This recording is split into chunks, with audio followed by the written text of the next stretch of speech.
नमस्कार साथियों, मैं हूं दिलीप और आज हम जानेंगे कि सिद्धार्थ गौतम बुद्ध कैसे बने।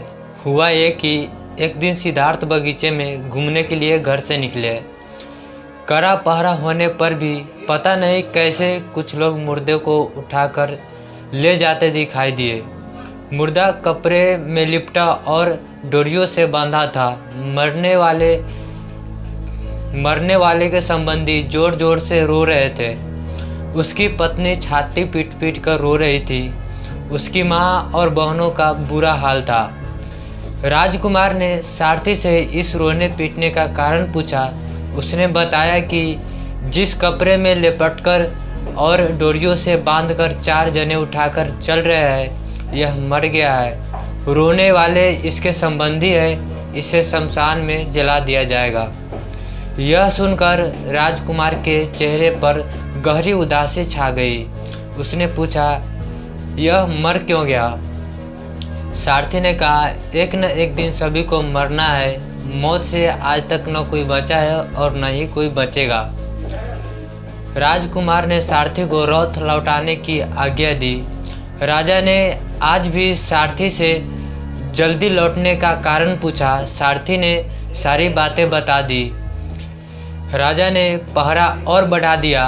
चौथी बार बगीचे में घूमने जाते हुए राजकुमार ने एक सन्यासी को देखा। उसने भली प्रकार की गेरुआ वस्त्र पहने हुए थे। उसका चेहरा तेज से दमक रहा था।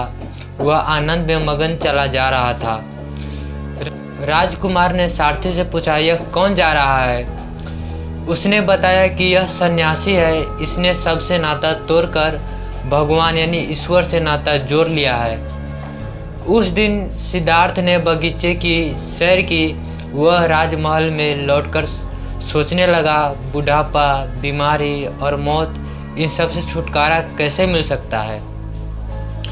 दुखों से बचने का क्या उपाय है? मुझे क्या करना चाहिए? मैं भी उस आनंद मग्न सन्यासी की तरह क्यों न बनूं?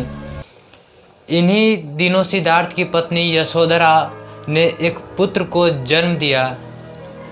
राजा सुधोधन को जो ही पता लगा कि उसके पुत्र के पुत्र उत्पन्न हुआ है, तो उसने बहुत दान पुण्य किया। बालक का नाम रखा राहुल। कुछ दिन बाद रात के समय सिद्धार्थ चुपचाप उठ खड़ा हुआ।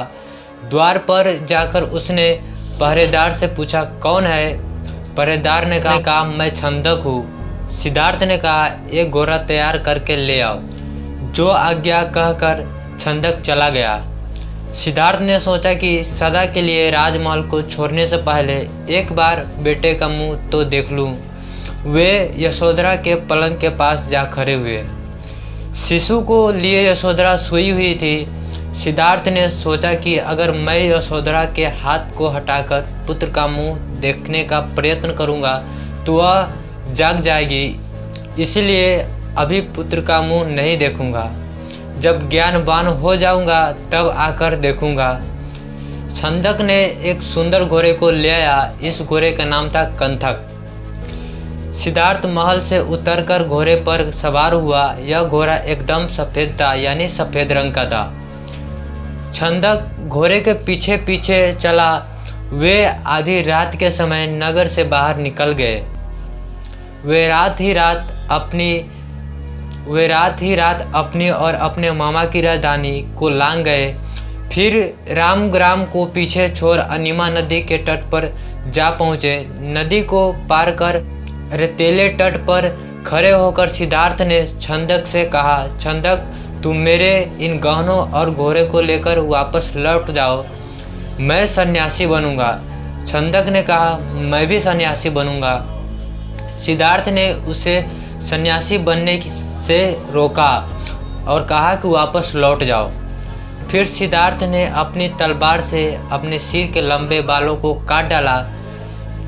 सन्यासी के वेश में सिद्धार्थ ने राजगृह में प्रवेश किया और उसके बाद भिक्षा मांगने नगर में निकले। इस सुंदर युवक सन्यासी के नगर में आने की खबर राजा को मिली। राजा इस सन्यासी युवक के पास गया। राजा ने उसकी मनचाही वस्तु मांगने को कहा। इस युवा सन्यासी ने उत्तर दिया, महाराज, मुझे न तो किसी चीज़ की इच्छा है और न संसार के भोग की। मेरे महलों में यह सब कुछ था। मैं तो परम ज्ञान की प्राप्ति के लिए घर से निकला हूँ। राजा ने कहा, आपका पक्का निश्चय देखकर लगता है कि आप अवश्य सफलता पाएंगे। बस मेरी एक ही प्रार्थना है कि जब आपको परम ज्ञान मिल जाए तो सबसे पहले हमारे राज्य में आना। सच्चा ज्ञान पाने के लिए भिक्षु वन युवक बहुत दिन इधर उधर भटकता रहा। फिर उरुबेल में पहुंचकर कठिन तपस्या करने लगा। कौंडिन्य आदि 5 लोगों भी भिक्षु बनकर उसके साथ उरुबेल में रहने लगे।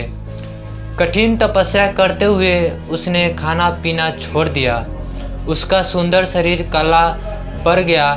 अब उसमें महापुरुषों जैसा कोई लक्षण दिखाई नहीं देता। एक दिन तो वह चक्कर खाकर गिर पड़ा। तब उसने सोचा कि शरीर को सुखाने से मुझे क्या मिलेगा, इसीलिए उसने फिर भिक्षा मांगकर भोजन करना शुरू किया। यह देखकर उसके साथी 5 भिक्षुओं ने सोचा कि इसकी तपस्या भंग हो गई, अब इसे ज्ञान कैसे मिलेगा। यही सोचकर वे 5 उसे छोड़कर चले गए। बैसाख मास की पूर्णिमा के दिन यह भिक्षु बोधि वृक्ष के नीचे बैठा हुआ था। पास के गांव की सुजाता नाम की एक युवती खीर पकाकर लाई। यह खीर उसने सन्यासी को खाने को दी। खीर खाकर सन्यासी के शरीर में ताकत आने लगी। 6 वर्ष की तपस्या के बाद सिद्धार्थ ने सच्चा ज्ञान प्राप्त कर लिया। तब वह बुद्ध कहलाए। बुद्ध का अर्थ जिसे बोध अर्थात ज्ञान हो गया हो। उनकी सारी इच्छाएं समाप्त हो गई है। जिसे पाकर वह महात्मा बुद्ध बने थे, उसे लोगों में बांटने का विचार मन में आया। महात्मा बुद्ध ने सोचा कि मैं सबसे पहले उन 5 साथियों को ही उपदेश दूंगा जो मुझे छोड़कर चले गए। इन साथियों ने तपस्या के दिनों में मेरी बहुत सेवा की थी। ज्ञान को प्राप्त होने के बाद बुद्ध जब घर लौटे तो उसकी पत्नी ने बुद्ध से पूछा कि जो आपने ये ज्ञान बाहर जाकर प्राप्त किया, इसे घर में प्राप्त नहीं कर सकते थे। तब बुद्ध ने विचार कर बताया कि हाँ, यह ज्ञान तो घर में रहकर भी प्राप्त किया जा सकता है। वर्षों तक अपने बीवी बच्चों से दूर रहने के लिए उन्होंने दोनों से क्षमा मांगी। उनका मानना था कि यह भी एक प्रकार की हिंसा थी।